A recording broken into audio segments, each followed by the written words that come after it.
All right, welcome back everybody to another episode of Green Squad Chats. Today we were deliberating on what topic to discuss and we decided to consult with ChatGPT. So we asked ChatGPT to come up with 50 random prompts for business owners to discuss, and we're going to choose a few of them at random and share our responses with you.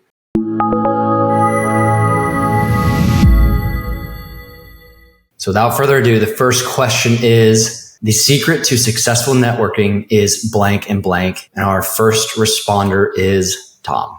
So I'll make it quick because I think we've done an episode on networking. The honest answer, I think the secret to networking is providing value, being genuine, and not expecting anything in return. Trying to provide value to others, connect people with like interests, like minds, and expecting nothing back. All right. So super quick. Very straightforward. You stole some of my answers. I also believe in the most engaging you can be in a networking environment is when you seek to actually provide value and not get anything back. So that is also my answer. That's exactly how I was going to respond. Next, we'll go out to Travis. One power thing about the secret to successful networking is having a computer that actually can pick your voice up instead of having to get an inch away from the screen so you can be heard. That's super important, clearly, by this engagement right here. And I concur. I think providing value, it's the number one thing you do. I don't think there's anything more important than getting value to people. And that's it, period. It's not give value so that I can get something. It's give value, period. Awesome. Brandon, before we go out to you really quick, I'll share something. I host the Elite Investor in Tampa, and usually we have over 200 people come to the event, and people often want to chat with me as the host of the event. It's just a fact. And I can very clearly discern when somebody wants something from me and has nothing to provide in exchange, and it does not make me want to engage with them. So just a little added tidbit on networking and value. Focus on what you can provide to solve the other person's problem. It makes people want to work with you a whole lot more. All right, Brandon. Yeah, on that same note, something that I'd like to get y'all's take on this. When somebody says, how can I add value for you?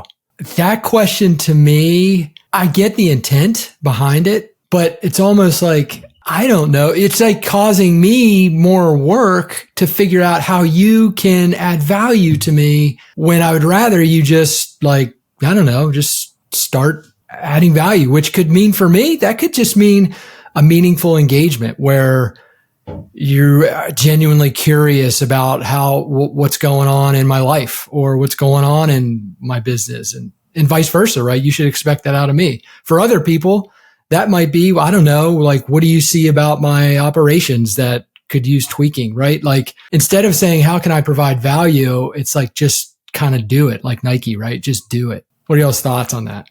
I love it. It's very straightforward. It's pretty simple. It's not always easy.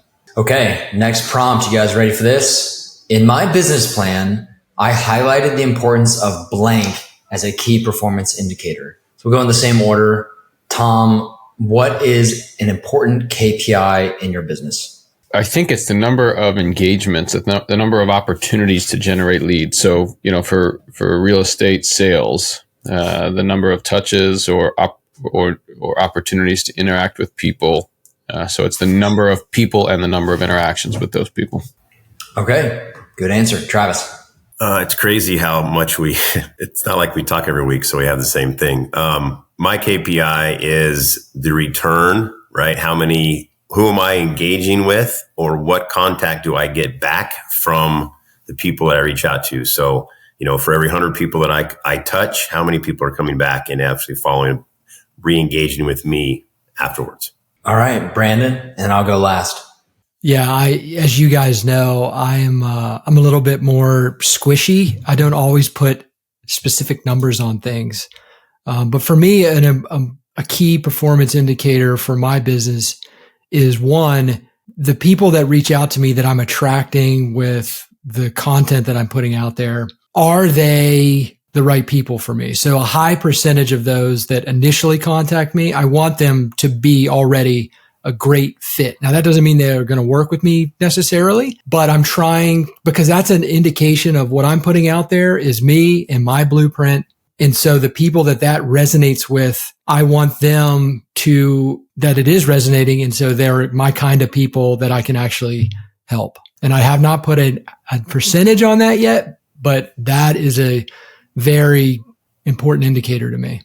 Okay. And I will go last. I actually brought up, while they were talking, I brought up my scorecard, and I'm going to read you off of my weekly scorecard with my team for the metrics that I track for me as the CEO, or I guess as the owner and founder. And then there's other KPIs that my team tracks for their roles. So I have a full-time ops manager, full-time marketing manager, and an intern. They each track different KPIs than I track. Here are mine. The number of properties that I look at, the number of offers I submit, the number of offers that are accepted.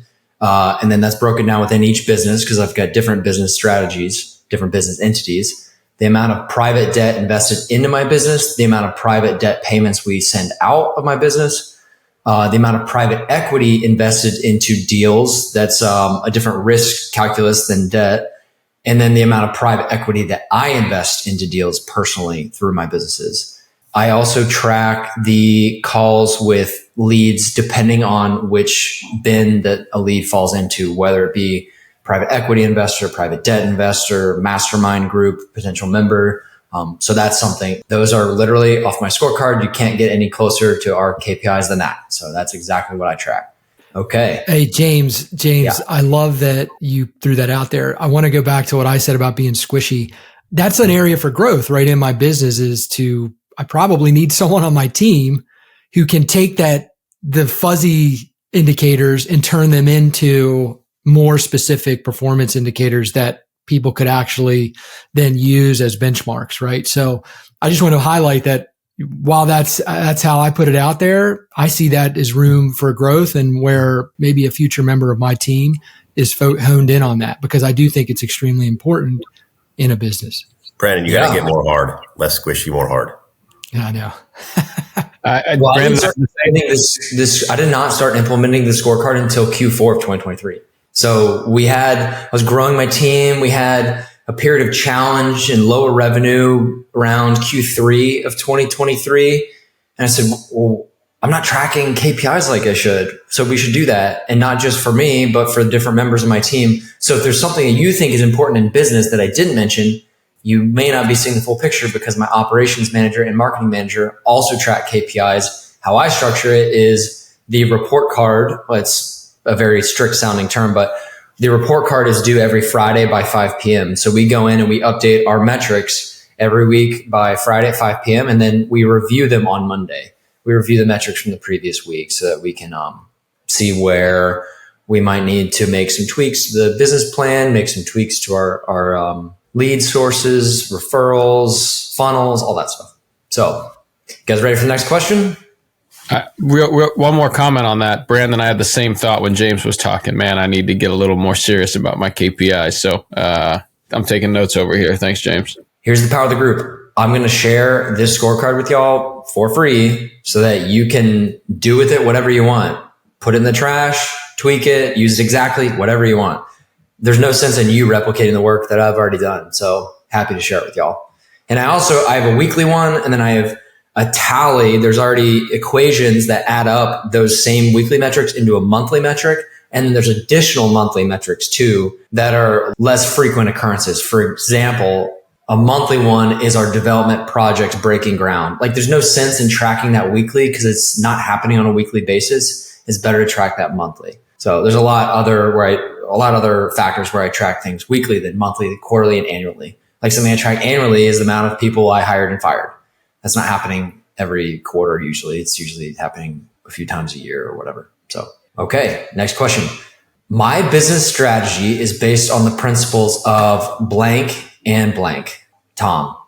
Is it only 2 words? I think my business principles are based on, I'll go back to providing value, right? We talked about that earlier. I love the idea of growing a business where I'm providing value to others. In the case of real estate sales, that's providing folks education about real estate, about the process, about why it's important. And so I think the value that I can offer, I want to maximize that in every interaction with people. And I think the other principle is that, getting put on the spot, the words aren't going to come out perfectly. I think it's about just finding the best in every situation or every interaction or every person. I've talked in the past about assuming positive intent. So it's like a cousin of that, trying to remain optimistic and positive. And I find that results are better and I'm happier when I can do that. I'm going to go with genuineness and honesty for two of my words. Those are important to me because if you're genuine with people, you're going to be honest. You're going to be forthright. You're going to allow the value, and you're going to be just hey man, these are the steps. This is a wall. This is a ladder. Here you go. And then, let people, you can lead them, the whole adage of leading the horse to water, can't make them drink. At least you can show them there. And if you want to take the steps, that's you. Go ahead, go forth and do great things. I love that, Travis. I'm going to go with raise yourself, raise your team. And that means that I believe that I will continuously be humble and ask, what can I learn? How can I grow? How can I pivot to changing circumstances? How can I adapt? How can I integrate what I'm learning across all areas of my life into my business so that I can raise my teammates? And those are clients, people who are engaging with me in my close circle, family. That's my overall strategy really for life and the way I run my businesses. Okay, I thought it'd be fun for me to share on this question by reading a direct quote from what I put in the job description for anyone who comes to work for me. So this is my answer to my business strategy is based on the principles of blank and blank. This is directly from any job description of anybody who works with me. We pride ourselves on our work ethic and high level of accountability. We are leaders in knowledge on real estate investing. We want to succeed and be surrounded by associates with a growth mindset. In this position, you will learn a lot. You will also be challenged. There are 4 key values we subscribe to for our team. You should expect me to lead with these values. I expect you to embody them as well. Mutual respect, fairness, work ethic, and reliability. I can't get any more specific than that. If you work on my team, we will carry ourselves with those values. And for those who have not been able to carry themselves with those values, we simply aren't a good fit. And that's okay. It doesn't mean they're a bad person. It just means we are not in congruence to be able to work professionally together. I have a big vision for where the businesses are going, and the standard remains high.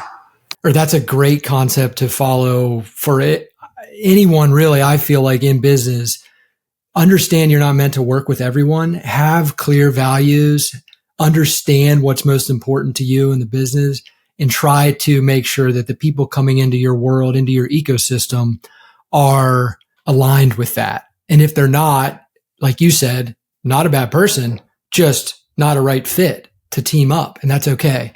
And I think the more clarity you have on that, the better you'll be. Yeah, something interesting is I think at first the standards were high for me. And now that there's a team, the standard is not just high for me. I have a responsibility to the team who also wants to grow because I've built a micro community of other high achievers. It's unfair for the team for me to bring in somebody who doesn't subscribe to our same values. I have a responsibility to the team as a leader to make sure I deliver on that. I take that really seriously. Hey, I thought that was great, the way we were able to kind of pivot from our normal shtick and talk about a couple of funny or semi-serious questions from ChatGPT, but then apply some serious answers to them. So thanks for tuning in for another episode of Green Squad Chats. If you liked us, give us a 5-star review. If you didn't, if you have questions, send us some feedback. And we want to make this the best and most interesting podcast out there. Thanks for tuning in.